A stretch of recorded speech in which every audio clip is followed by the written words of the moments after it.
When thousands of blue-collar workers showed up in Ottawa several weeks ago to protest the tyranny being imposed against them, the Prime Minister of Canada refused to meet with them or to speak to them. Instead, he fled the city. And then from his bunker, he called the truckers Nazis. When they still didn't leave the city, Justin Trudeau suspended democracy and declared Canada a dictatorship. The federal government has invoked the Emergencies Act to supplement provincial and territorial capacity to address the blockades and occupations. The Emergencies Act will be used to strengthen and support law enforcement agencies at all levels across the country. This is about keeping Canadians safe, protecting people's jobs, and restoring confidence in our institutions. So let's be clear, this is a defining moment in the history of Canada, in the history of the English-speaking West. The Emergencies Act is martial law. It has never been invoked in the history of that country.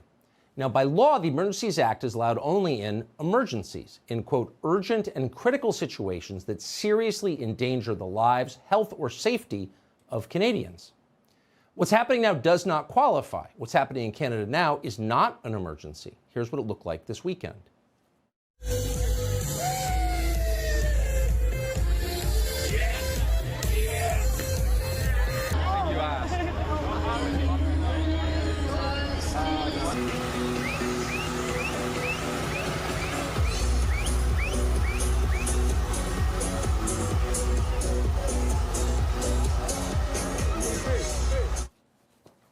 According to Justin Trudeau, everyone you saw in that tape is a terrorist, even the kids in their bouncy castles. Justin Trudeau has unilaterally revoked their civil liberties and authorized men with automatic weapons to haul them to jail. Trudeau was allowed for the arrest of this man, for example, making food for the terrorists. You can receive a free meal, irregardless of what faith you're from, what caste, creed, religion, doesn't matter. It's about the community kitchen. We all eat as one and humanity's equal.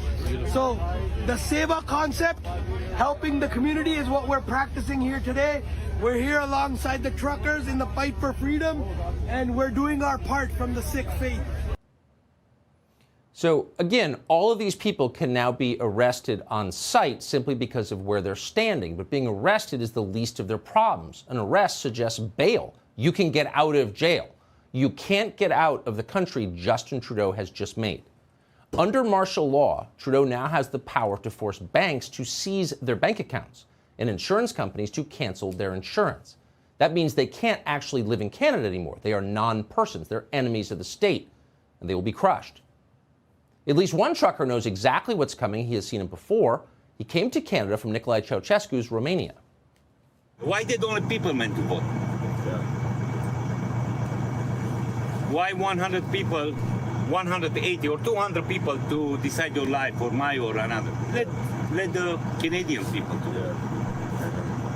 No? It's all corrupt too, all those people voting. It's sad, man, when some people, they decide your life, like 300 people, they decide your life when you are 30 million. Yeah. Let us vote. So is it an overstatement to compare what is happening in Canada right now to what happens in a Stalinist dictatorship? Well, the slogans are different. In the Eastern Bloc, they used to talk about solidarity. In Canada, they talk about diversity. But the repression is similar.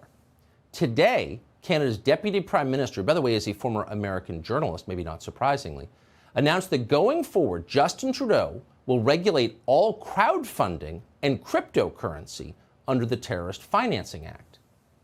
Really? So Justin Trudeau is now in charge of all of your finances. He's in charge of cryptocurrency? How does that work? And on what justification?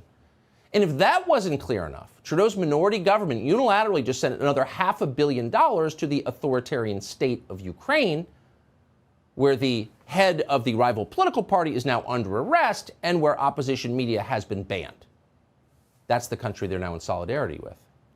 You can see where this is going. In fact, it's already there.